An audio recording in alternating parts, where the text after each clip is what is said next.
Hello नमस्कार दोस्तों, मैं दिलीप कुमार आप सबको अपने इस यूट्यूब चैनल में स्वागत करता हूं। दोस्तों, मैं आप सबको रुक्मिणी प्रकाशन का जो कि आपका द प्लेटफॉर्म जो यहाँ पे रुक्मिणी प्रकाशन आप लोग जान रहे हैं कि रुक्मिणी प्रकाशन का मैं इस चैनल पे लगातार बिहार पुलिस के लिए सेट प्रैक्टिस लेकर के आ रहा हूँ। तो बिहार पुलिस का सेट नंबर ये 5 है और सेट नंबर 5 आप लोग आशा करते हैं कि 1 से लेकर के 4 तक के सेट ज़रूर किए होंगे और नहीं किए हैं तो आप लोग चैनल पे वीडियो पड़ा हुआ है, जा कर के आप सेट मार सकते हैं। ठीक है, लगातार आपको सबको पता है कि अगर सेट प्रैक्टिस करते हैं तो आपका रिजल्ट होने की संभावनाएं 90% संभावनाएं हैं कि हो जाती है। ठीक है, आप लोग लगातार अगर मेरे साथ में 20 से 25 सेट अगर कर लेते हैं तो कहीं ना कहीं आप लोग रिजल्ट के काफ़ी करीब हो जाएंगे। तो आप लोग बिना समय गवाए अपना रिजल्ट के लिए तैयारी ज़रूर कीजिए, इस प्रकार टाइम वेस्ट मत कीजिए। ठीक है, चलिए सवाल देखिएगा। चलिए सवाल दिख रहा है कि मानव शरीर में धीमी वृद्धि निम्नलिखित में से किसके कमी के कारण होता है। चलिए ठीक है, दिख रहा है सवाल सभी को। आप लोग अपना मोबाइल के वीडियो क्वालिटी को थोड़ा बहुत बढ़ा लीजिएगा, क्योंकि हल्का फल्का क्वेश्चन जो है वो पब्लिकेशन में ही हल्का फल्का क्वेश्चन को थोड़ा सा धीमे में दिया। ठीक है, देखिए मतलब मानव शरीर के जो वृद्धि है, यानी कोई आदमी बहुत तेज़ी से बढ़ता है, कोई आदमी थोड़ा धीरे धीरे बढ़ता है। तो क्या कारण है कि कोई जल्दी बढ़ जाता है, कोई कम मतलब देरी से बढ़ता है, इसके पीछे का कारण क्या है?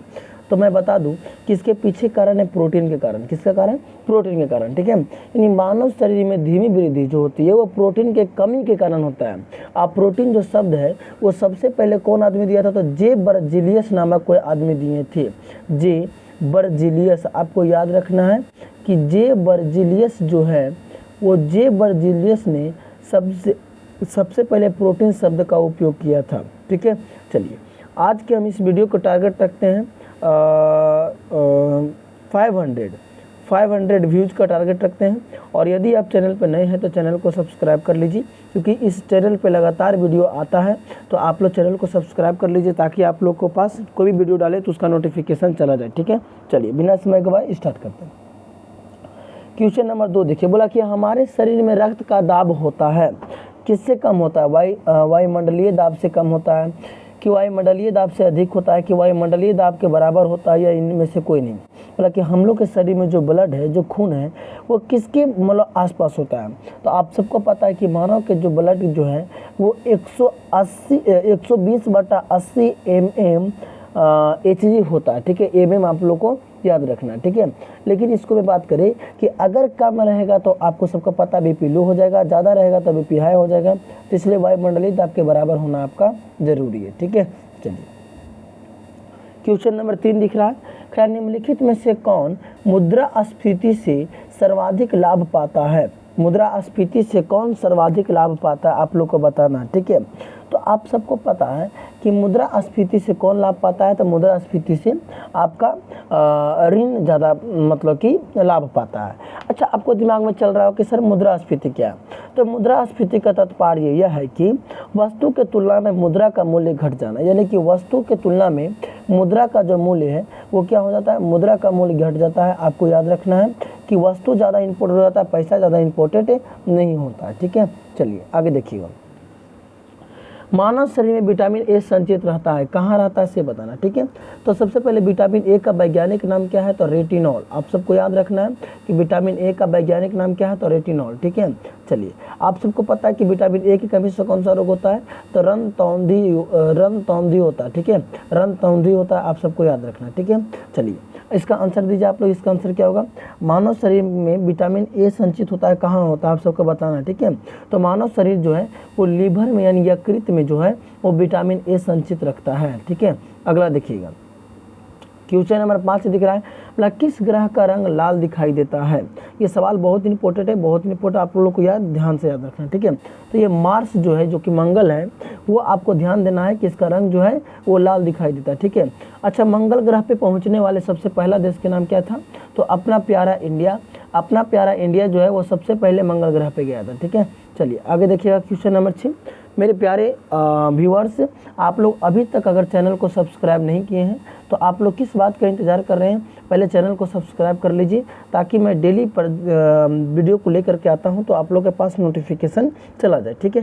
क्वेश्चन नंबर 6 देखिएगा, आप लोग सबको मैं बता दूं क्वेश्चन नंबर 6 क्या कह रहा है कि choose the correct spurt that can replace the sentence one who travels by food. इसको क्या कह सकते हैं एक शब्द में, ठीक है। तो ये आपको जाकर के पेड स्टैंस कहा सकता है, ठीक ना। चलिए आगे देखिएगा।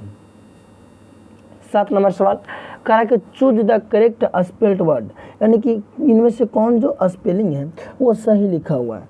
क्या आप लोग को ऑमलेट होता है, ये ऑमलेटे होता है या ऑमलेट? भाई इसमें तो आप सबको पता है कि ऑप्शन नंबर ए यहाँ पे सही है, ठीक है।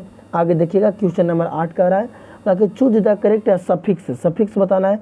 डोंट ड्राइव रिक्सली, यानी कि मतलब कि रिक्स लेके ड्राइव करना नहीं चाहिए। तो क्या होगा से बताइए, आप लोग बताइए जल्दी से क्या होगा। 8 के आंसर क्या होगा? तो रिक्सली, यानी हम पहले ही आंसर बता दिए थे रिक्सली लगेगा, ठीक है। चलिए आगे देखिएगा। देखिए इसको क्या कह रहा है, choose the correct meaning of the idioms, ठीक है। Carry the day, carry the day, ठीक है।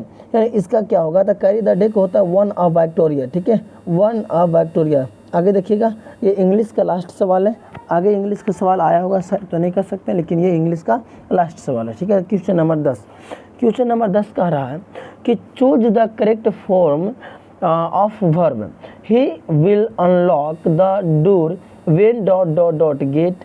क्या इज गेटिंग होगा, क्या गोट होगा, या गेट्स होगा, या हैज गोट होगा, क्या होगा आप लोग को बताना है यहाँ पे, ठीक है। चलिए इसको आंसर आप जरूर दीजिए।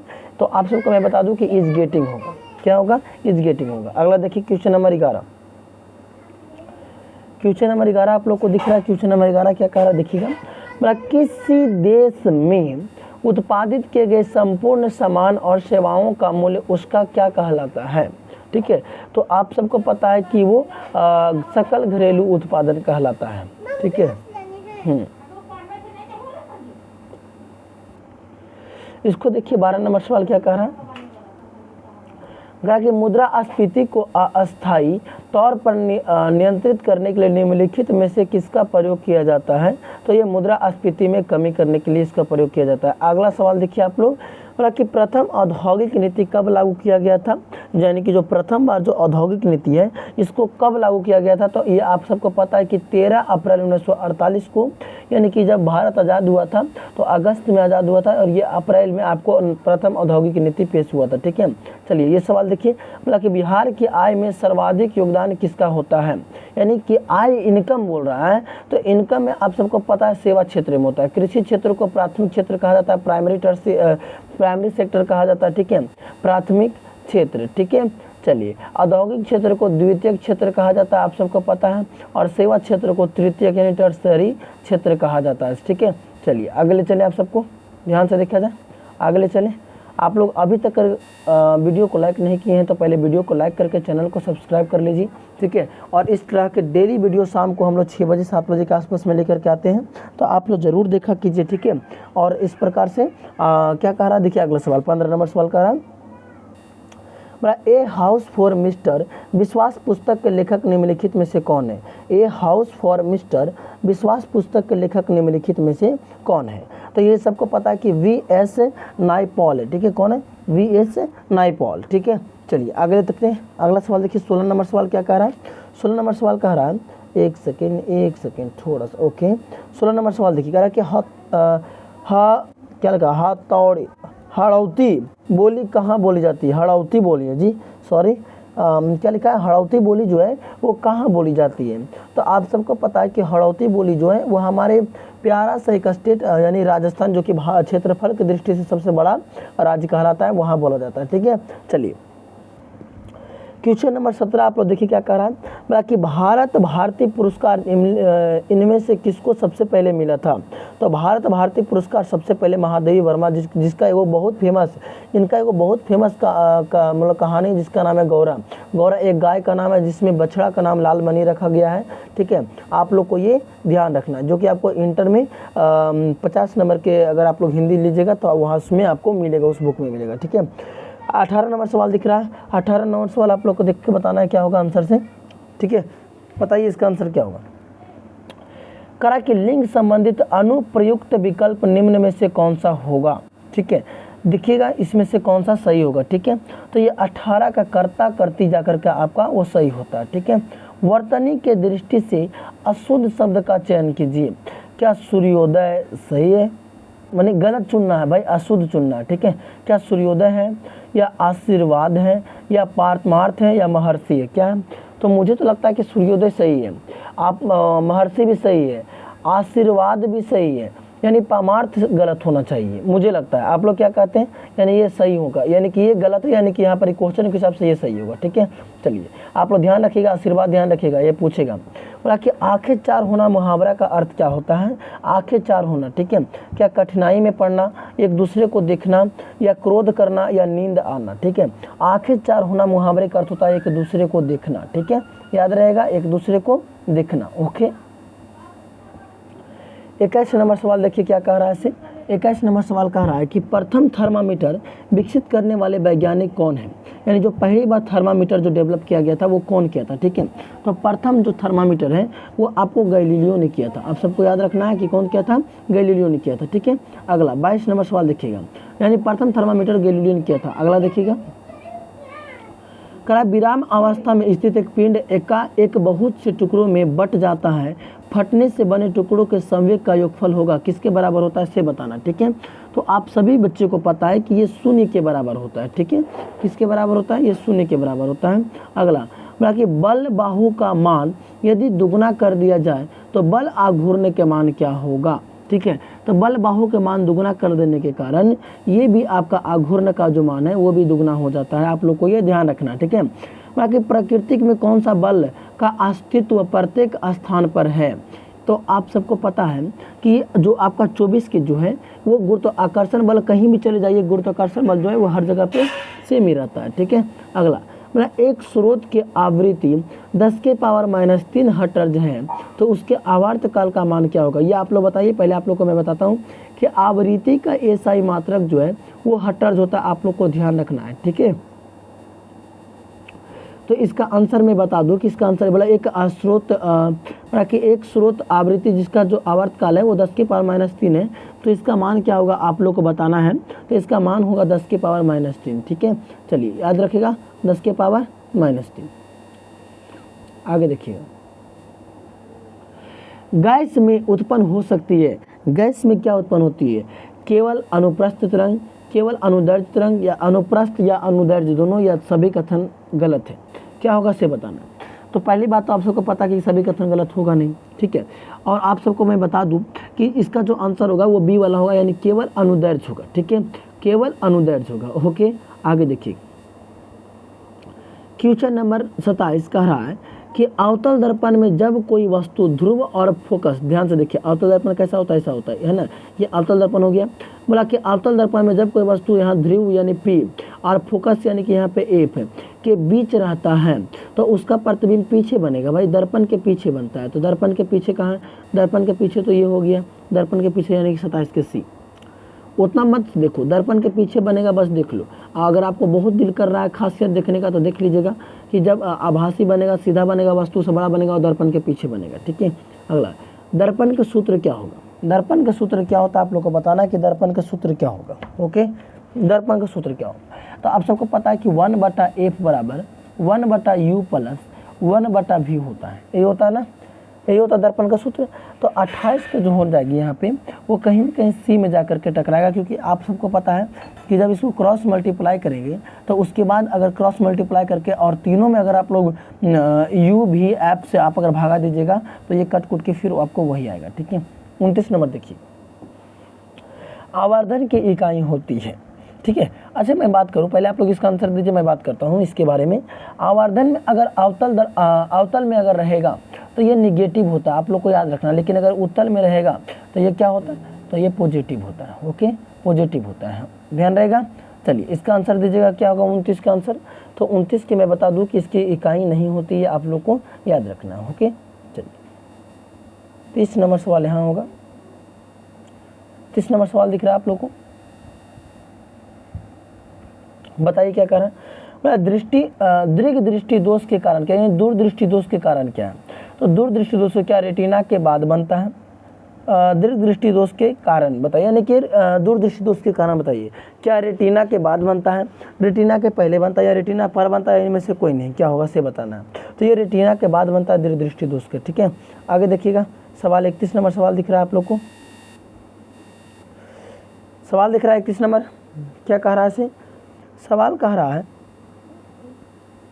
कि दो रेखाओं के समीकरण y बराबर x प्लस 22 और y बराबर 2x प्लस 10 हो तो y का मान क्या होगा आप लोग को बताना है। ठीक है, y का मान यहाँ पे क्या होगा से। ठीक है, चलिए पहले एक मैं बात बता दूं, तो y के मान ये भी है, y का मान ये भी है, तो मैं कह सकता हूँ कि x प्लस 22 जो है वो बराबर होगा किसका, 2x प्लस 10 के बराबर हुआ। ठीक है, चलिए अच्छा 2x यानी प्लस में x इधर आएगा तो माइनस में x, और 22 है तो 22 और इधर प्लस में 10 इधर आएगा तो माइनस में 10, और 22 में से 10 जाएगा तो बचेगा 12। ओके, और यहाँ पर x बराबर कितना आ गया, 12 आ गया। अब यहाँ पे y के मान मेरे पास y बराबर दिया x प्लस 22, यानी कि y के मान जहाँ यहाँ पे x के मान वहाँ पे रखेंगे 12, और 12 और 22 हो जाएगा, यानी 2 2 4 और 3 1 4, यानी कि कितना हो जाएगा, 34 हो जाएगा। 34 आपका ऑप्शन नंबर डी में है।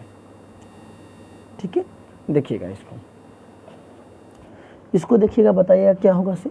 ठीक है, देखिए सबको पता है कि कॉस थीटा बराबर होता है b बटा एच, पता है b बटा एच। हमको लेना है यहाँ पे साइन और tan, यानी p भी निकालना। p बराबर फार्मूला होता है एच के स्क्वायर माइनस बी के स्क्वायर। ठीक है, तो एच का स्क्वायर 3 3 9, और 9 माइनस करेंगे b यानी 1 यानी 8, और इसका रूट करेंगे 8 का वर्गमूल निकालिएगा तो 2 रूट 2 आता है। ठीक है, यानी हम सबको पता चल के p के मान इतना होता है, और साइन थीटा का मान होता है p बटा एच, तो p के मान होता है 2 रूट 2 और h के मान यानी 3। ठीक है, चलिए इसका tan थीटा बराबर होता है p बटा b, तो p बटा b कहेंगे तो p तो मान वही रहेगा, अब b यानी 1 रहेगा, और 3 और 1 के लघुत्तम लीजिएगा तो 3, और 3 दूना कितना हो जाएगा 6 रूट 2, और प्लस 1 या 3 सॉरी 3 मिल रहा था ना जी, 1 सेकेंड, 3 मिल रहा है ना, 1 सेकेंड 3 मिल रहा है यहाँ पे, तो 3 मिल रहा है तो लिखा जाएगा 2 रूट 2, और प्लस में 1 या 3 तो 3 दूना 6, 6 रूट 2, और 6 और 2 कितना हो जाएगा 8 रूट 2 बटा 3। ठीक है, चलिए इसको देखिएगा, मतलब यदि एक्स स्क्वायर प्लस के एक्स प्लस 12 का गुणक एक्स प्लस 3 होता के का मान क्या होगा। ध्यान से देखिए, ऐसा सवाल जब मिलता है तो आप क्या करिएगा, एक्स प्लस 3 बराबर 0 कीजिए, और इन्हें प्लस 3 उधर जाएगा तो माइनस 3 हो जाएगा, और जहाँ जहाँ एक्स है वहाँ यानी एक्स के मान कितना रखेंगे, माइनस 3 रखेंगे। तो एक्स का स्क्वायर करें तो माइनस 3 का स्क्वायर करेगा तो 3 3 9, यानी माइनस माइनस प्लस हो जाएगा। ठीक है, और के में एक्स से कीजिएगा तो माइनस 3 के होगा, और प्लस में कितना होगा तो 12 होगा। ठीक है, चलिए ध्यान से देखिएगा, यहाँ पे आप लोग ध्यान से देखिए, यहाँ पे मैं बना देता हूँ इसको।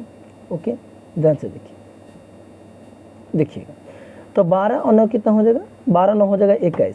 ठीक है, तो कहेंगे 21 बराबर, यानी माइनस 3 के उधर जाएगा तो बराबर को पड़ी तो प्लस 3 के, और 3 7 21, यानी एक्स के मान 7 7 आपका ऑप्शन नंबर कहाँ है, 7 आपको ऑप्शन नंबर बी में है। ठीक है, 33 वाला सवाल देख लिया आप लोग। चलिए आगे देखते हैं, देखिए ध्यान से 34 नंबर सवाल देख क्या कह रहा है, यदि बहुपद एक्स क्यू प्लस फलान ठिकाना बराबर एक्स 2 से भाग दिया जाए तो शेषफल क्या होगा। यानी आपको ध्यान से क्या करना है कि एक्स प्लस 2 है, इसको बराबर को ऊपर ले जाइएगा तो एक्स माइनस 2 मिल जाएगा।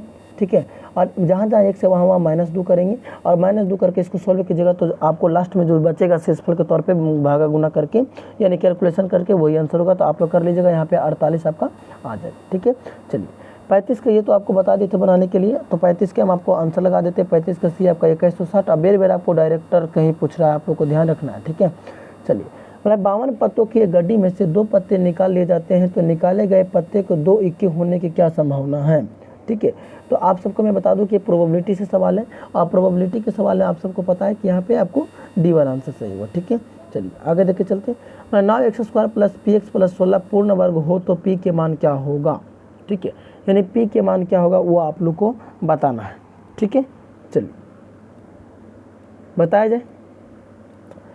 तो जब इसको निकालिएगा 37 वाला, आप लोग जब क्वेश्चन का आंसर निकालिएगा 37 की, तो कहीं ना कहीं 24 और माइनस 24 आएगा काट कूट के। ठीक है, क्योंकि 16वां 44 से, और 44 में आपको जाकर के कहीं ना कहीं आपको वहाँ पे 24 और 24 आने की संभावना है। ठीक है, चलिए मतलब कि x प्लस 3y बराबर 5 और x माइनस 2y बराबर 7 के बीच का कोण क्या होगा, कोण बताना। ठीक है, बीच का कोण क्या होगा।